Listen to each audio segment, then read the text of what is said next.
ये लगता है कि जेपी आंदोलन की आज भी दरकार है। मुझे लगा कि उस घटना का जिक्र उन्होंने ऐसा किया कि परकीय शासन से भी ज़्यादा क्रूर स्वकीय शासन है जिसने छात्रों को इस प्रकार से उनके साथ अत्याचार किया। ये जेपी के वाणी थे। मुझे लग रहा है कि आज जेपी इसलिए प्रासंगिक है कि हमें लोकतंत्र को मजबूत बनाना है। जिस लोकतंत्र को मजबूत बनाने के लिए जेपी गए थे, हमारा देश जो प्रधानमंत्री नरेंद्र मोदी जी ने संकल्प लिया है विकसित भारत बनाने का, तो हमें एक ऐसा भारत बनाना है जो विकसित भारत बनेगा। और वो तभी बनेगा जब भ्रष्टाचार, परिवारवाद, वंशवाद ये टूटेगा, तो फिर विकसित भारत का जो संकल्प है पूरा होगा। और 21वीं शताब्दी का भारत विश्व गुरु के रूप में सुविख्यातित हो, यह जो नरेंद्र का सपना है, वो सपना जो स्वामी विवेकानंद बाद में बने, वो नरेंद्र मोदी जी के अंदर प्रवेश कर गया। वो रूह। तो बीजेपी के कद्दावर लड़ाकू नेता, केंद्र सरकार के मंत्री अश्विनी चौबे जी मेरे साथ हैं। आप जानते ही हैं कि हमेशा अश्विनी चौबे चर्चा में बने रहते हैं। जेपी आंदोलन के ज़माने के सिपाही हैं। जेपी के भी ज़माने में एक बहुत तगड़ा सिपाही हुआ करते थे जेपी के, और इस बार भी उन्होंने 8 अप्रैल को जेपी को याद किया है पटना आकर। तो क्या मन में चल रहा है, क्योंकि उस समय जेपी ने कांग्रेस सरकार के खिलाफ बिगुल फूका था, तानाशाही के खिलाफ बिगुल फूका था, और अश्विनी चौबे जी अब क्या योजना बना रहे हैं, क्या उनकी आगे की रणनीति है, इस पर बात करेंगे। चौबे जी, आपका नक्षत्र न्यूज़ में बहुत स्वागत है। आप 8 अप्रैल को पटना आए और आप जेपी के यहाँ गए भी। क्या मन में चल रहा है? पहले भी आप लड़े हैं जेपी के साथ भी, और जेपी की उम्र आज जो थी उस दिन, वो उम्र आपकी है।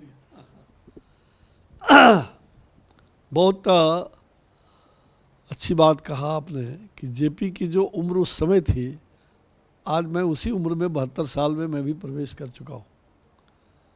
मुझे लगा कि 50 साल पूरे हो गए उस आंदोलन के, मतलब 4 पीढ़ियाँ गुजर गई। जो नई पीढ़ियाँ हैं उनको पता नहीं कि जेपी क्या थे, उनको पता नहीं कि छात्र आंदोलन जो जन आंदोलन का रूप धारण किया, ये पता नहीं।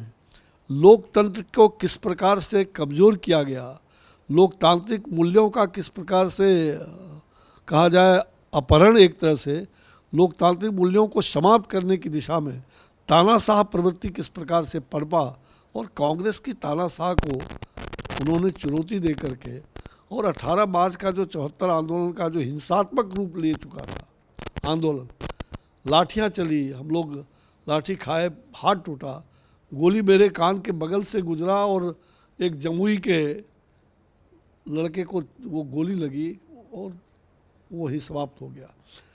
मुझे लग रहा है कि 74 के उस क्रांति को, जिसको बाद में जेपी ने 5 जून को संपूर्ण क्रांति का नारा दिया, 5 जून संपूर्ण क्रांति का नारा, लेकिन उसके साथ साथ मुझे लग रहा है कि जेपी आज भी प्रासंगिक है, और इसलिए जेपी को भुलाना नहीं। मुझे बहुत कष्ट हुआ उस दिन, पीड़ा हुई कि जेपी के अनुयायी सत्ता में भी है और सत्ता से परे भी लोग हैं।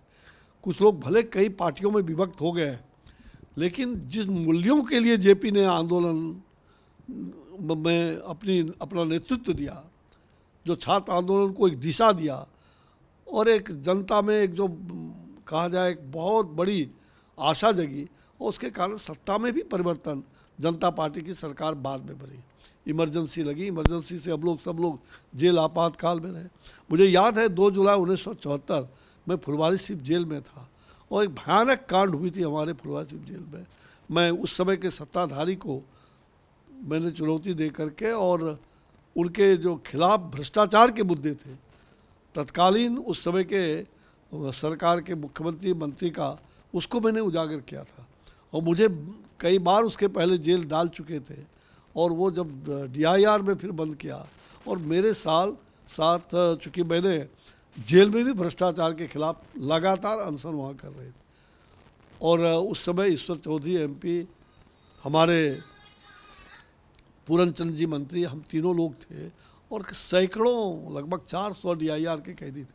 सबको बंद के पगली घंटी करके बजा करके और गर्म सलाके से दागा। हमारे जैसे लोगों को, और मेरी बहुत हो चुकी थी ऐसा, वो समझ करके बंद कर दिए थे। अंत में जेपी बीमार थे, चरखा समिति पता चला ठाकुरदास बंग और आचार्य राममूर्ति जी को उन्होंने भेजा। कोई चिल्लाया लगा कि कोई बुढ़िया आई थी, वो चिल्लाई और उसी का आवाज़ सुन के लड़के जो भीतर आवाज़ कर रहे थे कि चौबे जी को मार दिया। मैं तो बेहोश था, 6 महीने पीएमसीएच में भर्ती रहा, महीनों मौत और जीवन से संघर्ष करता रहा। जेपी जब स्वस्थ होकर के आए अस्पताल में तो हमारी दादी बगल में थी, लिपट करके रोड पड़े और जेपी ने कहा कि जो बीबीसी लंदन और वॉइस ऑफ अमेरिका से, और जेपी इस बात को सब जगह कहते रहे, कई जेलों में उस 2 जुलाई कांड के बाद हजारीबाग, भागलपुर, मुंगेर, कई जेल जो है टूटने लगे। वहाँ जो सत्याग्रही थे वो लोग धरना प्रदर्शन और जेल को तोड़ने लगे। ये स्थिति पैदा हो गई थी और जेपी ने जगह जगह जाके इस घटना के बारे में, हमारी जो घटना घटी थी उस पर उन्होंने जिक्र किया कि ये लगता है कि जेपी आंदोलन की आज भी दरकार है। मुझे लगा कि उस घटना का जिक्र उन्होंने ऐसा किया कि परकीय शासन से भी ज़्यादा क्रूर स्वकीय शासन है जिसने छात्रों को इस प्रकार से उनके साथ अत्याचार किया। ये जेपी के वाणी थे। मुझे लग रहा है कि आज जेपी इसलिए प्रासंगिक है कि हमें लोकतंत्र को मजबूत बनाना है।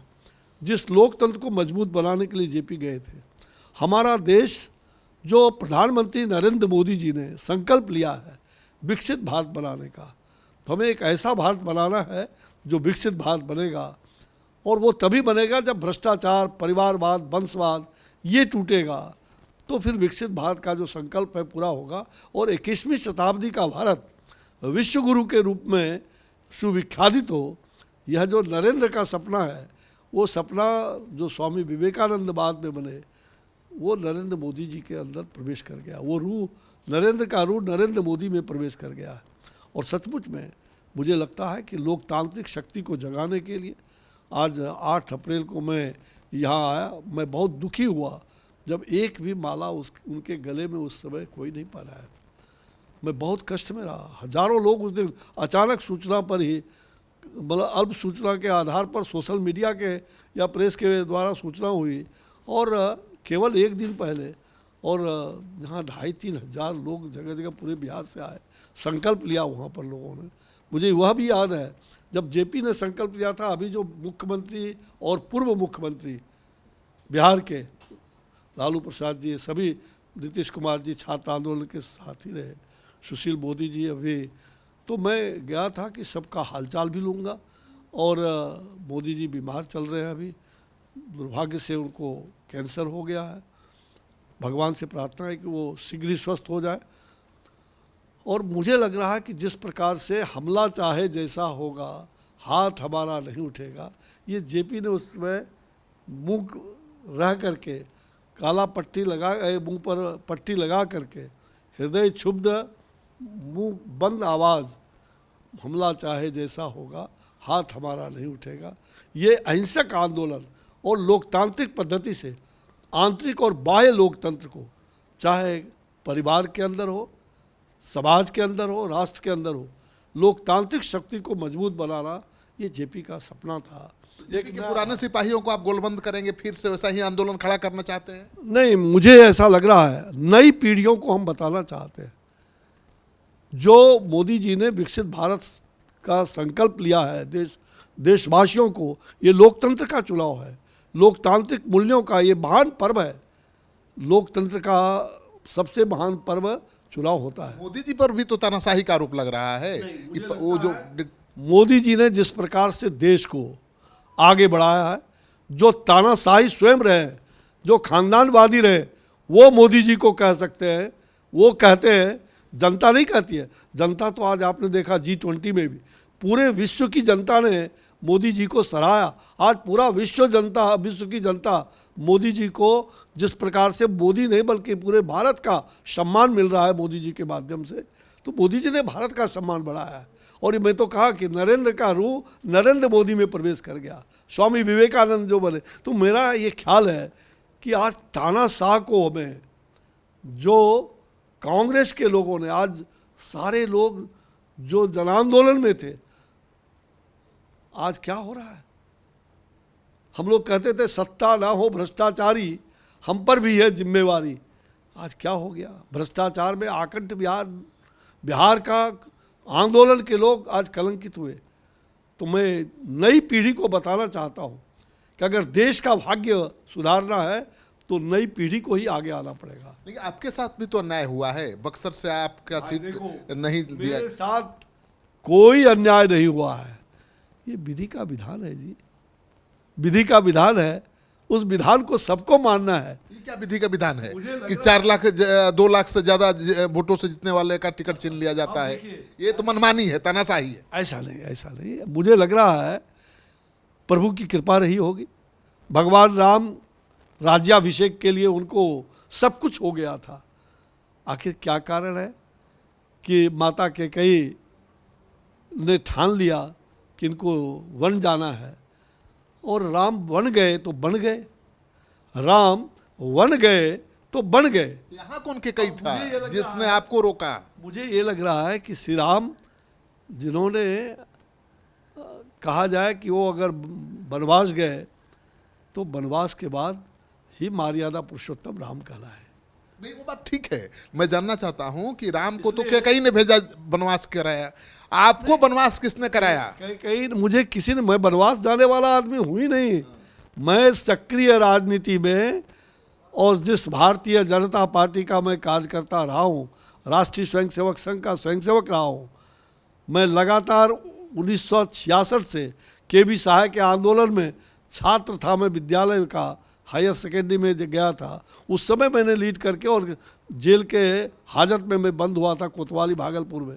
तो मैं उस समय से लेके 74 आंदोलन में लगातार DIR मिशा में 2.5-3 कितने लड़ाकू नेता है बताने की जरूरत नहीं है, पूरा देश जानता है। मैं छात्र संघ का अध्यक्ष बना और 7 बार विधानसभा और लोकसभा का चुनाव लड़ा, कभी पराजय का मुख नहीं देखना पड़ा है। भगवान की कृपा है और केदारनाथ बाबा की कृपा से मुझे बक्सर जैसे वो पवित्र धरती, वहाँ सेवा करने के लिए मुझे भेजा। 10 साल से लगातार मैं एक सेवक बन करके, मैं तपस्या, कहा जाए विश्वामित्र की तपोस्थली, मेरे लिए भी वो कर्मस्थली नहीं, मेरे लिए साधना का केंद्र वह तपोस्थली है। और जो संकल्प हमने लिया है भगवान श्री राम का, उस संकल्प भी मैं पूरा करूंगा। श्री राम की भव्य दिव्य मूर्ति और साधना का केंद्र, भगवान राम की जीवन की झांकी, ये सब वहाँ बनेगा और बनना शुरू हो रहा है। लेकिन चुनाव लड़ेंगे कि नहीं आप? मैंने कहा कि चुनाव, जनता बहुत, आपके समर्थक भी बहुत आहत है। भाई देखो, पार्टी ने जो निर्णय लिया है, पार्टी का निर्णय मेरे लिए सिरोधार्य है। ये ठीक है कि जनता, मैं देख रहा था न्यूज़ में कई चीज़ें आ रहा था, मैं 15 दिनों से मौन भी था, मूक था, कभी मीडिया से मिलता नहीं था। मेरे मन में कुछ चीज़ों को लेकर के क्षुब्धता रही होगी, लेकिन पार्टी का निर्णय कभी मैंने लोकतंत्र के अंदर जो पार्टी की लोकतांत्रिक व्यवस्था है उस पर कभी उंगली नहीं उठाए। लोकतांत्रिक व्यवस्था नहीं है, तानाशाही व्यवस्था है।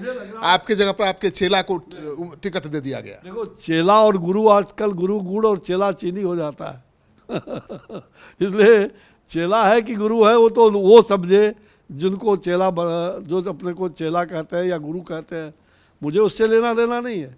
मुझे ये है कि जिस प्रकार से वहाँ घटना का क्रम हुआ, मैंने सेवा किया है और मैं उस धरती का, मेरे नस नस में वहाँ का उस ऋण को मैं जीवन भर नहीं चुका सकता। अभी भी तो नामांकन पर्चा दाखिल नहीं हुआ है, अभी उम्मीद है कि नहीं? बक्सर मेरा है, मेरा रहेगा।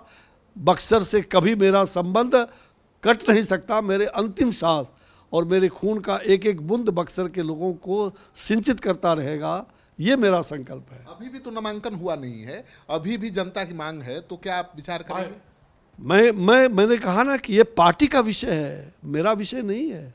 मेरा विषय कम, ये पार्टी ने कई बार टिकट वापस लिया है कई लोगों का, ये कोई नई बात नहीं होगी। पार्टी का जो आदेश होगा, आज हुआ है, कल होगा, जो भी आदेश होगा वो सिरोधार्य होगा।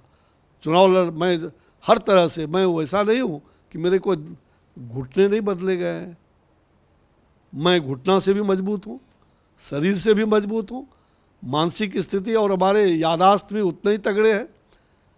तो मैं किसी तरह से कमज़ोर नहीं हूँ, और मैं बिल्ली बन के कभी नहीं रहा हूँ, शेर बन करके चिंगारते रहा हूँ। इसलिए मैं भागने वाला नहीं हूँ। पार्टी मुझे जब कहेगा तो मैं भाग नहीं सकता हूँ। पार्टी जो कहेगा, जब कहेगा, झाड़ू लगाने से लेकर के, और जहाँ कोई लड़ने वाला नहीं था, मेरी पार्टी का आदेश हुआ। मैं नहीं चाहता, मैं चाहता था कि बाबा यहाँ लड़े चुनाव। उसके पहले डीजीपी बिहार में आईजी थे, बाद में मैंने आशीर्वाद दिया कि आप डीजीपी बनो। 2009 में वो चुनाव लड़ रहे थे गुप्तेश्वर पांडे जी, जो उस धरती के लाल है। आज देखो देश विदेश में आध्यात्म के क्षेत्र में उनकी जो भगवान श्रीमद् भागवत कथा, मैंने ही वो श्री वृंदावन में, उन्होंने बोला भैया आप आइए, और शुरुआत के दौरे में गया था।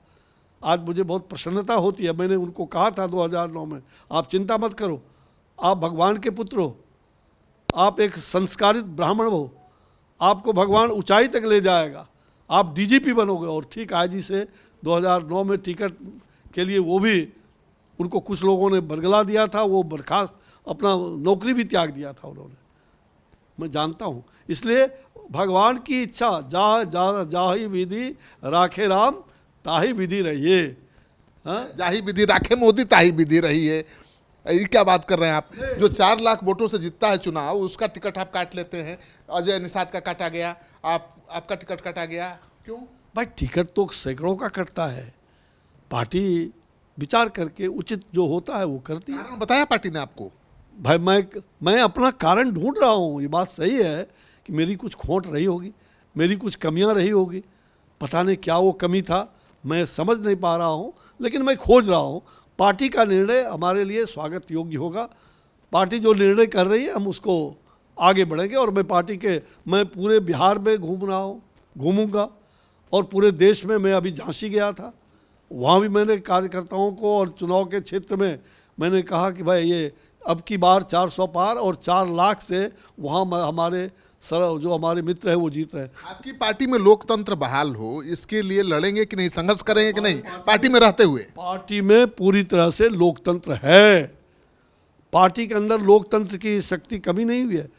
हाँ, पार्टी को और भी, पार्टी में जो भी हमारे नेतृत्व हैं प्रदेश में या केंद्र में, जो हमारे नेता हैं, तो वो नेता हमारे लिए पाथे हैं, मार्गदर्शन। आज प्रधानमंत्री पूरे देश के लिए, कार्यकर्ताओं के लिए एक ऐसे मार्गदर्शक के रूप में हैं। उनकी सीख लेना चाहिए पार्टी के प्रदेश के नेतृत्व को भी। मैं वैसा कार्यकर्ता नहीं हूँ कि मैं गिरगिट के जैसा रंग बदलता हूँ। मैं कोई घुसपैठिए नहीं हूँ, मेरा यही घर है, और मुझे बेटिकट कौन कर सकता है? हम दूसरों को बेटिकट करते रहे हैं, हमें कौन बेटिकट करेगा? इसलिए मैं उससे घबराने वाला नहीं हूँ। मैं कार्यकर्ता हूँ, जीवन भर कार्यकर्ता। मेरी अंतिम विदाई इस धरती से हो तो उसी गेरुआ वस्त्र में होगा। वही भाजपा का रंग, गेरुआ रंग में ही मैं विदा होऊंगा, जिस पर कोई दूसरा रंग नहीं चढ़ता है। इसलिए हम पर ये आप समझ, बातों से लग रहा है बहुत आहत हैं, भीतर से बहुत दुखी हैं। आहत नहीं, लोग, ये मीडिया के लोग या अन्य लोग ये कहते थे कि चौबे जी चुनाव लड़ जाएंगे इंडिपेंडेंट। मैंने कहा मैं इंडिपेंडेंट चुनाव, चौबे जी बगावत कर देंगे। मैं बगावत नहीं, मैं शांति से, और पार्टी का जो दिशा है, उस दिशा को आगे बढ़ाने के लिए जो हमारा एक ही संकल्प है, विकसित भारत बनाना। जो मोदी जी ने संकल्प लिया है, उस संकल्प को पूरा करना और लोकतांत्रिक शक्ति को मजबूत बनाना। ये खानदानवाद और भ्रष्टाचार मुक्त भारत कैसे हो सकता है, ये मेरी दिशा। और मैं छात्रों को, युवाओं को, मैं जगह जगह जा करके, ताकि वो वोट का इजाफा हो, जो नए मतदाता हैं उसके बीच हम कैसे जाएं। ये लोकतंत्र का महान पर्व है, और ये वैशाली की धरती जो है ये दिशा देने वाली है। लोकतांत्रिक व्यवस्था का यह बिहार है, और बिहार सबको दिशा देते रहा। कौन खलनायक बाबा, ये बताइए, सब आपके समर्थक जानना चाहते हैं। कौन खलनायक है जो आपको मैदान से? ना कोई, मुझे यहाँ मेरे गॉड फादर है, मेरे गॉड फादर इष्ट देवता मौजूद है। बस मैं उनकी इच्छा पर, उनकी इच्छा थी। गॉड फादर हमारे भगवान साक्षात केदारनाथ है, जिन्होंने मुझे बचा के लाया। मेरी कुलदेवी देवता है, मेरे पितर है, और इस धरती पर मैं किसी को गॉड फादर नहीं मानता हूँ। भगवान स्वयं देख रहे हैं और भगवान की इच्छा होगी कि आपको ये काम करना है तो मैं वो काम करूँगा। भगवान की इच्छा थी कि आपने जहाँ कोई लड़ने वाला नहीं था, मैंने लाखों वोट से, जनता के सहयोग से और मोदी जी के नेतृत्व में उसको पराजित किया। 10 साल तक हमने लगातार सेवा कर रहे हैं और जीवन भर सेवा करता रहूँ। आपको विश्वास है कि अभी भी पार्टी मौका देगी? भाई मुझे विश्वास, पार्टी जो भी काम करेगी मैं उसको मानूंगा। पार्टी मौका देगी, ये विश्वास है आपको? भाई पार्टी अब क्या करेगी ये तो पार्टी के नेतृत्व समझेंगे ना, पार्टी के केंद्रीय नेतृत्व समझेंगे। कोई भरोसा नहीं है। और मुझे ऐसा लगता है कि भाई हम लोग गिरगिटिया ना बने, हम लोग को घुसपैठी नहीं है कि हम लोगों को यहाँ से वहाँ हटा देगा। कोई गाजर मूली थोड़े हैं। अरे हम पार्टी के एक वफादार कार्यकर्ता है, मुझे गर्व है अपने पर। मैं वफादार कार्यकर्ता हूँ, मैं संघर्षशील व्यक्ति हूँ। मेरी एक ही है कि मैं जीवन में वो संयम से रहता हूँ, संघर्षशील हूँ, सत्य पर अटल रहता हूँ। और जो अटल जी जैसे लोगों से प्रेरणा लेकर के, लोकनायक जयप्रकाश नारायण जी से प्रेरणा लेकर के मैं चल पड़ा हूँ। और मेरा काम लोकतंत्र को मजबूती दो और जो पूरी तरह से जो व्यवस्था भारतीय जनता पार्टी की, जो प्रधानमंत्री नरेंद्र मोदी जी के नेतृत्व में आज जो पूरा विश्व चाह रहा है विकसित भारत बनेगा, तो पूरे विश्व को हम लोग वसुधैव कुटुंबकम की भावना से पूरे विश्व को हम निश्चित रूप से एक दिशा देने का काम। ठीक है, मोदी जी को आप अपना नेता मानते हैं, लेकिन प्रदेश स्तर पर बिहार हो, झारखंड हो, हम देख रहे हैं हर जगह बाहरी लोग पार्टी पर हावी हो रहे हैं। जो आपने कहा कि गिरगिट लोग पार्टी बदलते रहते हैं, अपने सिद्धांत बदलते रहते हैं, वही हावी भी हो रहा है पार्टी पर। भाई देखिए, ऐसा तो स्वाभाविक है। आप कह रहे हैं पार्टी में भीड़ होनी चाहिए, तो फिर पार्टी कैसे होगा? आज 18 करोड़ की पार्टी हमारी भारतीय जनता पार्टी की दुनिया में सबसे बड़ी पार्टी है भारतीय जनता पार्टी। लेकिन भारतीय जनता पार्टी पंचनिष्ठा के साथ, जो लोग भारतीय जनता पार्टी के उस सिद्धांत को मानने वाले हैं, पंचनिष्ठा को, वही भारतीय जनता पार्टी में आते हैं। नहीं, वही लोग आ रहे हैं जो आरजेडी में चाहे दूसरे दलों में थे और मुट्ठी में पार्टी को रखे हुए। की बात को कहता हूं, पंचनिष्ठा के साथ जो भारतीय जनता पार्टी में आए और रहें, वो भारतीय जनता पार्टी का जीवन भर वो संकल्प लें कि हम भारतीय जनता पार्टी में सिद्धांत को लेके आए हैं, केवल व्यक्तिगत स्वार्थ से नहीं। और ये भीड़ तो आती है जाती है, जितना भीड़ आ रही है अच्छा है, मुझे भी लग रहा है, मैं भी लोगों को ज्वाइन कराता हूँ, करो अच्छी संख्या में। लेकिन अपने पंचनिष्ठा, भारतीय जनता पार्टी का जो पंचनिष्ठा है, जो हमारी लोकतांत्रिक शक्ति को मजबूत बनाता है, ये तमाम जिस प्रकार का आप देख रहे हैं भगदड़, मैं व्यक्तिगत रूप से उसका पक्षधर नहीं हूँ। मैं दल बदलू का पक्षधर कभी नहीं रहा हूँ। मैं दल बदलने का, और वो राज करो और नीति धर्म का पालन नहीं तो राजनीति क्या? राज करो और नीति धर्म का पालन करके करो। इसलिए भारतीय जनता पार्टी में हमारे सिद्धांत को लेकर के जो लोग आते हैं उनका स्वागत है, और जो लोग इस सिद्धांत को तिलांजलि दे करके व्यक्तिगत स्वार्थ से भागते हैं, ऐसा कई बार होता रहा है, भागते रहे हैं, ऐसे भगोड़े से हमें परहेज करने की आवश्यकता है। तो दल बदलने वाले तो आपके पार्टी को मुट्ठी में लेकर बैठे हैं चौबे जी, आप कह रहे हैं कि लड़ेंगे, तो साफ बताइए ना। भाई मैंने कहा ना, अब आपके प्रदेश अध्यक्ष क्या हैं, कितने दल से होकर आए हैं? कुछ भी आए हैं। अब अगर पंचनिष्ठा पर विश्वास होकर के आए हैं तो ये समय बताएगा। पंचनिष्ठा को अगर कोई त्यागता है तो निश्चित रूप में जो भी हो, चाहे मैं रहूं या कोई रहे, अगर भारतीय जनता पार्टी में हमने यहाँ बचपन से हमने बिताया है जनसंघ और राष्ट्र भक्ति को लेकर के, हमारा राजनीति ने, मैं तो राष्ट्र नीति की ओर आगे बढ़ रहा था। आज की राजनीति राज की नीति है, नीति के आधार पर राजनीति आज नहीं हो रही है कि राष्ट्र नीति की ओर। मैं बचपन से राष्ट्रनीति, राष्ट्रीय स्वयंसेवक संघ का बाल स्वयंसेवक, दूसरी पीढ़ी का स्वयंसेवक, मेरे बेटे और पोते चौथे पीढ़ी में प्रवेश कर चुके हैं संघ के। तो मैं तो इदम नोमम इदम राष्ट्राय स्वाहा, मैं कुछ भी नहीं, जो कुछ भी है वो राष्ट्र के लिए तन समर्पण, मन समर्पण और यह जीवन समर्पण, चाहता हूँ मातृभू तुझको अभी कुछ और भी दूँ, तुझको अभी कुछ और भी दूँ। अब तो मेरा देने का समय है। पार्टी ने मुझे बहुत कुछ दिया है जी, पार्टी ने बहुत दिया है, बहुत दिया है। कभी मैंने पार्टी के सामने हाथ नहीं फैलाया, मुंह नहीं बोला। पार्टी ने सब कुछ दिया। मैं मंत्री रहा, बिहार में रहा 9 साल, 7 बार मैं विधायक MP बना, वहाँ भी केंद्र में मोदी जी के नेतृत्व में आज भी मंत्री हूँ। एक और IPS रिजाइन करके बक्सर में घूम रहे हैं, आपको पता है? अरे भाई, उससे बड़ा IPS बक्सर में हमारे रहे हैं। बक्सर ने बड़े बड़े लोगों को पैदा किया है, विद्वान, गुणवान, ज्ञानवान, चरित्रवान, ऐसे लोगों को बक्सर की धरती से, अच्छे अच्छे बड़े बड़े जज, DGP, बक्सर की धरती ने क्या नहीं दिया है। जहां राम को ही पराक्रमी राम का अगर पद मिला तो पराक्रमी राम ब्रह्मांड नायक वहीं से कहला है। ये बक्सर बाबर भगवान की अवतार की भूमि, माता अहिल्या का उद्धार भूमि, बक्सर कहीं किसी से कम नहीं रहा है। और बक्सर जैसे धरती पर बहुत लोग आए। अब ये भी सुना है मैंने देखा नहीं, मेरी कभी भेंट भी नहीं। निर्दलीय चुनाव लड़ रहे हैं। अब क्या करेंगे वो तो उनका निर्णय होगा, मुझे मालूम नहीं।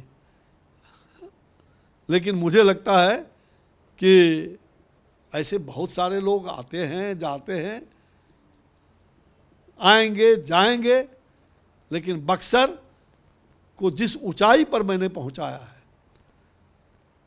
बक्सर को जिस विकास की किरणों को मैंने उस क्षितिज पर ले जाने का काम किया है, मुझे गर्व है कि बक्सर को, चाहे वो स्कूल की बात हो, चाहे कॉलेज की बात हो, चाहे मेडिकल कॉलेज हो, इंजीनियरिंग कॉलेज हो, चाहे गंगा में 3 पुल देने की बात हो, NH की उतनी सड़कें, लगातार जो विकास की किरणें हैं, वो बक्सर को उतना ही नहीं, बक्सर को आध्यात्मिक केंद्र के रूप में हमने विकसित किया है। मुझे गर्व है कि पूरा जो सिद्धाश्रम है, ये सिद्धाश्रम फिर से वापस आए। मेरी कल्पना यही है बक्सर के बारे में। क्योंकि आपका चेला जो टिकट लेकर आ गया है वो संभाल पाएगा आपकी विरासत को? भाई देखो, भगवान सबको सद्बुद्धि दे। मैं तो यही कहता हूँ, ईश्वर अल्लाह तेरो नाम, सबको सन्मति दो भगवान। तो अच्छे काम करो, चेहरे, चाल और चरित्र को हर लोगों को बनाए रखना चाहिए। राजनीति में चेहरे, चाल और चरित्र, यही हमारे लिए मूल है। निर्माणों के पावन युग में हम चरित्र निर्माण न भूलें, निर्माणों के पावन युग में हम चरित्र निर्माण न भूलें, स्वार्थ साधना की आंधी में वसुधा का कल्याण न भूलें, वसुधा का कल्याण न भूलें। हमें माँ भारती चाहिए, हमें अपने स्वार्थ की राजनीति नहीं करना है जी। मुझे राष्ट्र की बृहत्तर राजनीति में जा कर के, हम चाणक्य के वंशज हैं, हम परशुराम के वो परशुराम जिन्होंने, भगवान राम के पहले परशुराम का अवतार हुआ था, आप सभी जानते हैं। तो मुझे लगता है कि हमें उस कुल की, उस मर्यादा की, जिन्होंने भारत में सब कुछ इस आर्यावर्त को दिया, हमें उनके प्रेरणा पर चलना चाहिए। तो आप सुन रहे थे अश्विनी चौबे जी को, उनके तेवर काफ़ी तल्ख हैं, और अगर इनको बीजेपी ने फ्री छोड़ दिया है तो बीजेपी के लिए भी बहुत बड़ी चुनौती बन सकते हैं, क्योंकि ये भ्रष्टाचार से समझौता नहीं कर सकते, ये नीति के सिद्धांत से हटकर राजनीति नहीं कर सकते। तो चौबे बाबा की नाराज़गी भारी पड़ सकती है।